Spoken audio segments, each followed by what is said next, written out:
దేవునికి మహిమ కలుగును గాక. ప్రియులారా, ప్రభునామన మీ అందరికీ వందనాలు తెలియచేస్తూ ఉన్నాను. దేవుని వాక్యమును ధ్యానిందాము.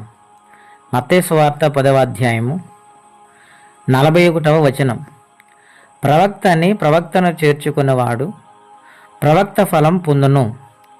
నీతిమంతుని చేర్చుకున్నవాడు నీతిమంతుని ఫలం పొందును. హల్లెలూయా.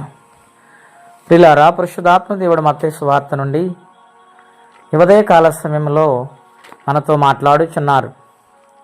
ఏమనగా, ప్రవక్తను చేర్చుకున్నవాడు ప్రవక్త ఫలాన్ని పొందుతాడు. అవును ప్రియులారా, ఎవరైతే దేవుని బిడ్డలను చేర్చుకుంటారో, దేవుని బిడ్డలను గౌరవిస్తారో, దేవుని బిడ్డలను ప్రేమిస్తారో వారిని దేవుడు ఆశీర్వదిస్తారు. ఎటువంటి ఆశీర్వాదం అంటే ఫలాలు, అభివృద్ధి, ఆశీర్వాదం కలగజేస్తానని దేవుడు మాట్లాడుతున్నారు.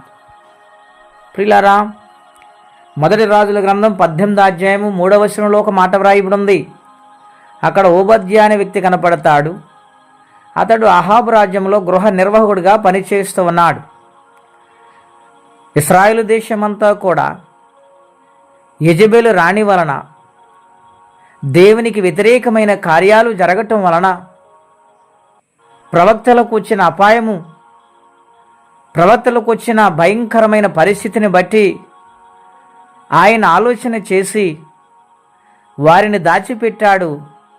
50 మంది చొప్పున, 100 చొప్పున గుహలలో దాచి వారిని అన్నపానములు ఇచ్చి పోషించాడు. ప్రియులారా, ప్రవక్తలను చేర్చుకున్నాడు. ఎందుకు ఈ విధముగా ఆయన చేశాడంటే, దేశము నాశనమైపోతుంది, దేవునికి కోపము రేపే పనులు చేస్తున్నారు, అన్య దేవతలను పూజిస్తున్నారు. కారణం ఏమిటంటే, యెజెబెలు స్వాధీనంలోనికి ఇశ్రాయేలు దేశపు ప్రజలందరూ వెళ్ళిపోయారు. ప్రియులారా, రాజైతే ఆమెకు బానిసగా మారిపోయాడు గనక దేశపు పరిస్థితి అంతా కూడా దారుణంగా మారిపోయింది. అటువంటి పరిస్థితిలో దేవుని సేవకులు దేశంలో లేకపోతే దేవుని ఉగ్రత వస్తుందని, దేవుని సేవకులు ఉన్నప్పుడు దేవుని కోపాన్ని, దేవుని యొక్క ఉగ్రతను ఆపగలవారు, ప్రార్థనతోనూ రేయింబగలు కన్నీరు కార్చేవారు దేవుని యొక్క బిడ్డలే ప్రవక్తలని గుర్తించిన ఆయన వారిని చిన్న ఉద్యోగమైన పోషించాడు. ప్రియులారా, చివరిగా అన్యత్వమంతా కూడా బయలుదేవత ప్రవక్తలందరూ కూడా నాశనమైపోవడానికి, దేవుని కార్యము జరగటానికి ఓబద్యా తన వంతు పనిని చేశాడు. ఏలియా తన వంతు పనిని చేశాడు.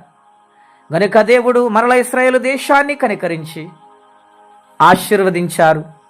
పంటలు పండాయి, కరువు కాటకాలు తీరిపోయాయి. ఈ ఉదయకాలం వాక్యం ఇట్ట, ప్రియ స్నేహితులారా, నీ పని నువ్వు చేస్తూ దేవుని పని చేయగలుగుతున్నావా? దేవుని ప్రవక్తలను చేర్చుకోగలుగుతున్నారా? చేర్చుకుంటే ఫలం వస్తుంది, చేర్చుకుంటే దీవెన వస్తుంది.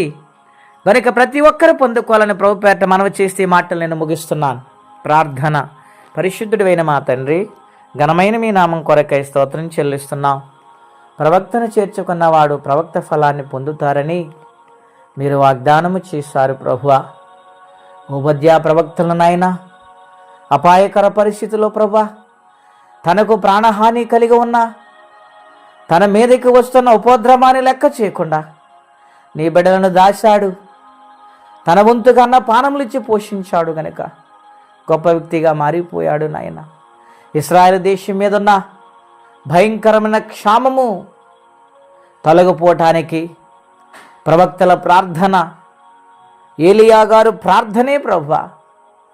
నాయన, అలాగుననే ప్రభువా, మేము కూడా నీ బిడ్డలైన వారిని చేర్చుకుని నీ సన్నిధానములో ఫలించటానికి కృపనిమ్మని, నీ రాజ్య వ్యాప్తి కొరకు బ్రతికువారిగా మార్చమని, కష్టములో బాధలు ఇబ్బందులు ఎవరైతే ఉన్నారో వారికి సహాయము చేయమని యేసుక్రీస్తు వారి పుణ్యాన ప్రార్థించి వేడుచున్నాము తండ్రి. ఆమేన్. దేవుడి దినమంతా కాపాడి దీవించును గాక. ఆమేన్.